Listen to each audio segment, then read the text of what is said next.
Okay, we are here checking our lab now, and we'll go ahead and get started. We're just taking our grapes out of our cups.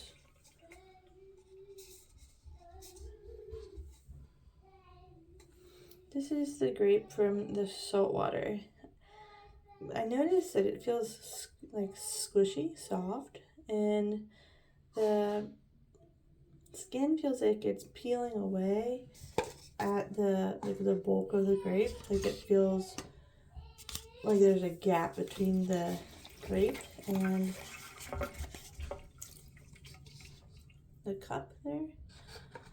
This one is water that I have, and what we can see here is it's very enlarged. There's even like cracks, very much swollen here.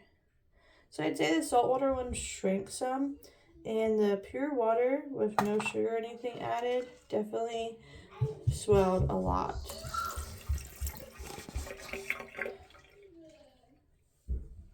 Same with the sugar water one and water one both swelled, and they both had cracks. This is the water compared to the sugar water. Then we have the Mio water cup.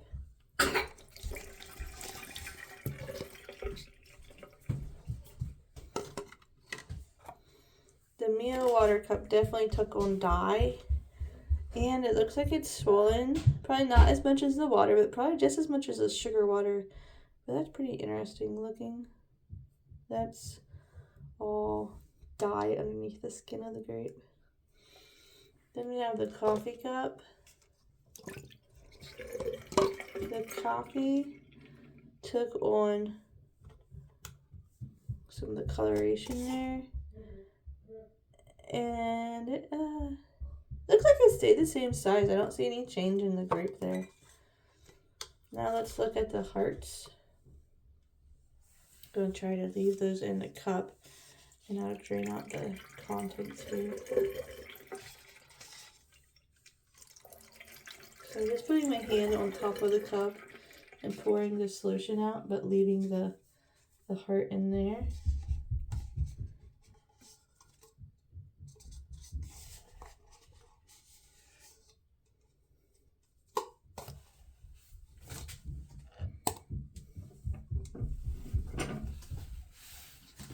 This is the salt water. So this heart lost coloration. It only had 1 teaspoon of salt in this cup, and it looks like it stayed relatively the same size. This is the sugar water cup, and it looks like it cracked in half. Lost coloration, probably even more than that of the salt water, and it looks like it slightly swelled. And then we have just the water. So putting our hands over top of this cup here and pouring out the water. And just the water cup. It definitely swelled and lost coloration, and it's like breaking apart here. Those are our conclusions to our labs today. So pretty much if it's swelling, then you're placing it in a hypotonic environment, so the water's going into the cell.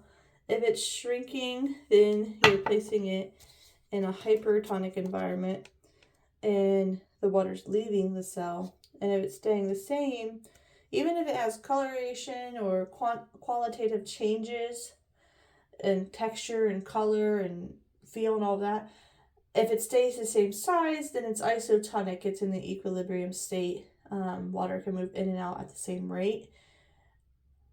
And those are our conclusions. So you can note any qualitative changes, but make sure you kind of conclude your measurements, the size differences, and try to use the words hypertonic, hypotonic, and isotonic.